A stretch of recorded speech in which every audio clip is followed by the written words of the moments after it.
pa. May mahabang cheer. Oo, can't kill this kasi. Mayroon ba natatapat doon? Nandiyan pa ba ang supporters ng Aurora Hunters? Naku. Buhay na buhay. Maliwanag kasi. Oo, at ngayon, buksan na natin ang liwanag para sa ating game number 3. Pasok muna tayo sa ating Land of Dawn. Again, X-Board Jungler. Kahapon, ginagamit lang to ng Aurora Hunters as XP laner. At familiar naman ang mid lane combo ng Onyx 9 Lives. Baksha, Angela, and Zushin na sobrang pinahirapan ang Smart Omega Neos. At dito natin babantayan Tuguan agad, kung formula na ba to or kryptonite na ba ng Hunters ang X-Board against this kind of lineup. Yeah, pero ngayon, most likely, there's a research behind this one. May kwento, may na-review sila, coach. Pero ano nga ba yung action plan? Ano yung execution ng battle plan dito para sa Onyx 9 Lives? Kasi ngayon sa may bandang mid lane, maaga-aga yung flicker na yun from Manila Boy. And yung mga ganong klaseng force ng mga spells, pwedeng mag-init kagad yung kabilang koponan na kami biglang guluhin si Manila Boy, lalo na malalim lagi si Manila Boy pag ginagamit niya yung kalid na yan. Pero hindi naman nagtuloy-tuloy yun, binigay pa rin ng Onyx 9 Lives yung repolyo sa Hunters. Yeah, and ngayon para sa Aurora Hunters, nakikita pa rin naman natin somehow, pagsama ni Manila Boy dito, kay Lalush, pagbantay sa mga possible na ikot agad ng Onyx 9 Lives. But still, ito yung i-retain natin pa rin na bantayan. Yung tapatan natin sa gold lane, Atoms and Nosha. Oo. Kanina pa sila medyo, di pa natin nakikita yung talagang one-on-one na sila yung nagsabayan eh. Di ba? Mas nagmamatter talaga sila during team fights, but one-on-one matches or yung mga off-cam kills sa gold, hindi pa. Di ba? Talagang maingat kasi maglaro itong dalawang player na to. Tsaka ina-acknowledge Atoms, oo, rookie of the season ka, Rookie pero of the season. experienced player na ako dito sa MDL. That's why nakaabot siya dito sa Grand Finals. At ngayon naabot din tayo sa unang pag-go, may sipa na magagaling kay Lansu. Nakuha doon paloob si Trin pero buhay pa rin. Babalik, ilalabas. Crimson Crimson Beacon. Beacon. Ito na naman ba yung combo na napasakit? Biglang nag-yellow naman. Ang ilang members ng Onyx 9 Lives pero nagsipa pa rin si Trin. Nasama rin sila Lucia. Libreng turtle para kay Kane. A double kill as well here para kay Lansu. What a great start here para sa Wildcats. Acquiring objective plus a kill. At ang bilis din na sequence doon. Malinis yung sipa, maganda yung trajectory, and even the position is everything here para sa Onyx 9 Lives. Ngayon, balik tayo sa position ng ating mga gold laners na mas mamaya pa natin naaasahan na sumama. Pero speaking of sumama, syempre ito, si Nosha agad, yung tinitingnan nila na, Nosha, dito ka sa mid lane. Maaga Nosha, na rin. parang pwede ka dito. Pwede ka dito. Maagang kunin. Maaga rin nasipa si Scopo. Pride of Ice pops out. Si Manila Boy 10 ay hindi na nagtagal sa kamay doon ni Nosha. Lanso magiging casualty. Nailabas-palabas dito sila Lush. Si Trin Sanity ang umaharap sa mga members ng Onyx 9 Lives para lang makatalis ang kanilang jungler. 2 for 1 ang palitan doon. And we've seen what Onyx 9 Lives can do. Sabihin man natin na sakripisyo si Kane, or rather si Lansu, pero maganda ginagawa ni Kane by the way Nasabihin man natin mga junglers natin, kailangan very versatile ka. Utility man yan, assassin man yan, fighter man yung gamit mo contra jungle.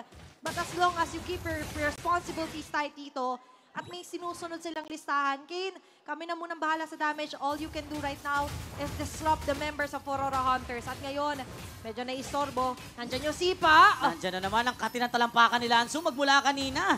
Sipang-sipa at si Trin Sanity ngayon hindi makagalaw, may vengeance. Pero tagus pa rin ng damage sa mga paru-paro ni Sean.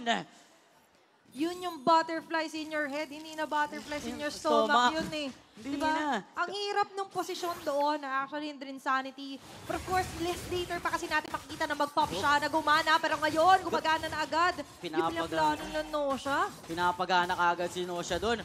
Habang sumasabay, habang rumarat-rat ng shuriken si Nosha, love waves in mysterious way lang si Kaloy. Diba? Heart for everyone. Heart for everyone. Diba? Pero yung mga hearts na yan are very deadly, Koeko, yung kalaban. At ngayon, sakto pag-respawn Ayun na naman si Lansu. na pangalawang pag-o, pero andyan na naman. Yung sipa, medyo off trajectory. Na-flicker kasi si Escapo, kaya kaliwang paang napagsipa doon ni Lansu siya. Yung mapapunish sa loob ng Torre. Failed execution from the Onyx 9 Lives at makakakuha ng tapang ang Hunter sa para lumaban yata sa Turtle pero masyadong malayo si Lelouch. At ito yung maganda, kailangan you have to get back on track.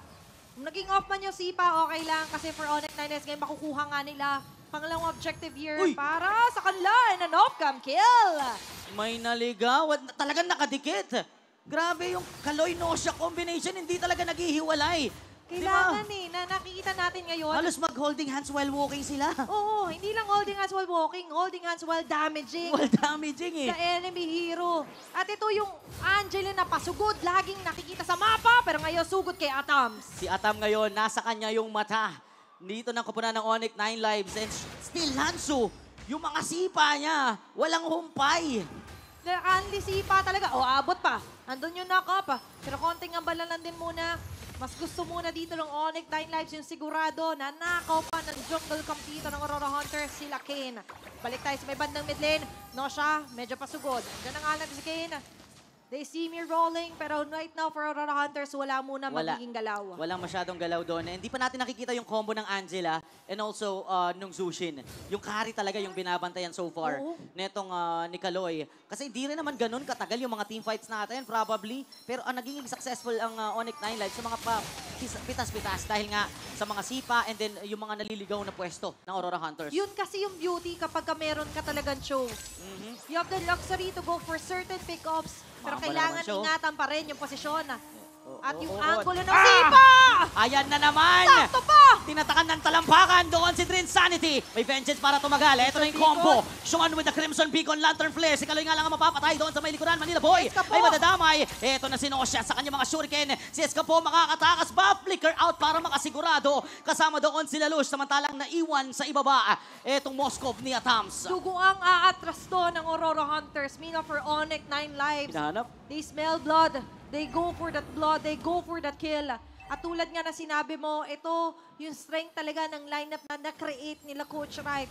And going forward dito, ang ganda nung pacing nila. Kill ba? Tore ba? Objective ba yan? Lahat yes ang sagot dito. Yes, ang sagot. Sabi mo nga kanina yung plano nila dito, nakalatag na talaga. And tuloy-tuloy lang nilang ginagawa yon. May mga disruption dahil napatay kanina yung Angela. Dahil sa crowd control and damage ng Aurora ni Escapo, kaya hindi natuloy yung combo nila ni Sean. Pero sila pa rin ang nakalamang bandang huli doon sa clash na yun. Pero quick check muna tayo on our Realme in-game equipment. Naka Sky Piercer na nga lang din agad dito. Si Jushin is yun. At sabi ko pa nga lang din, ando na pala yung aksyon. May sipa ulit si Lansu, si Manila Boy ang kanilang nakuha. Si Lansu ay medyo masasaktan. Andyan na naman yung namumuting HP ni Sean. Kaloy and Sean once again. Nagkakautang pa yung HP niya, Tupi. Parang Naruto Kurama eh. Diba? Ayan na naman tayo. Kaya natatanggal yung mga may Naruto collab sa band natin eh. Pero ngayon, babalik tayo. Ano yung mga tinatanggal nila? Katulad nito, yung sina-expect natin na pwede mag-soak ng damage. Ang bilis nilang tunawin, Tupi. Drin Sanity and Manila Boy accumulating most of the deaths right now. Giving most of the kills dito sa Onyx 9 lives. At di lang yan, compromise pa sobra yung jungle nila kahit sila mismo hindi na makapagtago. Hindi na. Hindi makapag-initiate. Hindi pa natin nararamdaman yung kontra ng X-Borg eh, di ba? Ako. That's the Raging Sandstorm ni Sa Manila Boy. likod! Pantakas, may sipa muli! Lumuhod doon si Escapo. Pride of Ice pops out. Sinabay na rin doon ang kanyang yellow. With the Frigid Glacier, Drin Sanity makukuha sa loob ng tore na mula yung mga pula. Flicker out for Manila Boy and even Atams. Naghihingalo yung tatlo ng Hunters. At aatras yung mga namumula doon. At ngayon mamumukadkad yung kalamanga para sa Onyx 9 lives. 11-3 on our kill score.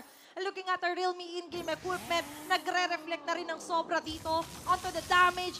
May Sky Piercer na nga, di ba? And imagine, naka-Blood Wings dito si Sean. Ayan, na siya pa yung sinasaniban. Paano mo papatayin itong Jushin na to? Diba yung combo na yan, yung dahilan bakit siya naka-first build na Blood Wings, yung shield. Sobrang namumute yung HP niya doon. And for Aurora Hunters, hindi nila ma-break. Even the backsha, the true damage of the X-Borg, hindi na nagmamatter yun kasi mas masakit at mas mahapdi yung mga poke na binibigay ng Onyx 9 lives. And if Nosha is present on every team fights, nakita naman natin, Manila Boy, yung mga buhangin niya, pantakas na lang. Diba? I-expect sana natin yun na pwedeng pang set up, pwede pang habol. Pero nangyayari, nagsisurf siya mag-isa. Lumalabas siya dun. Then with that, for Onyx 9 lives, basado nila na without that Raging Sandstorm, ang i-expect natin na best option for a crowd control is Escapo. But even Escapo is having a hard time to pay. Sobra nahihirapan. And napapagitna siya. Thanks to Lansu, siya yung taga-deny talaga ng backline. Grabe, no? Di ba? Yung mga sipa niya talaga is on point. Ang taas ng conversion. May mga errors siya kanina, but still, Grabe yung they're tapang. winning every team fight kasi nga, ang kunat din ng kanyang... Nakita talaga natin ang kalikutan, pero ngayon, balik tayo sa game number 3 ng ating game finals, guys.